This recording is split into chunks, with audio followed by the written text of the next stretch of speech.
kisa cha kutia huzuni hicho. Lakini tukizamia taarifa nyingine, kiongozi wa chama cha ODM Oburu Oginga amewakashifu vikali wanachama wa kamati ya kitaifa ya chama hicho anaodai wanaenda kinyume na makubaliano ya chama. Akizungumza jijini Mombasa katika mkutano wa kamati ya kitaifa ya chama hicho, Oburu amewataka wanachama ambao hawaridhishwi na maamuzi ya kamati ya kitaifa kuwa kimya wala sio kuongeza cheche zinazotishia umoja katika chama hicho. Vilevile seneta huyo wa Siaya amefutilia mbali hatua ya muungano wa Azimio la Umoja kubadilisha uongozi, akisema ODM ni mshirika muhimu katika muungano huu.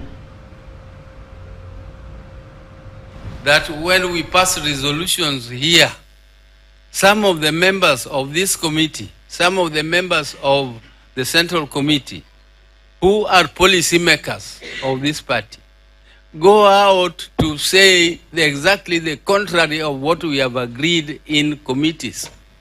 It is okay if other members of our party exercise democratic right to say what they like.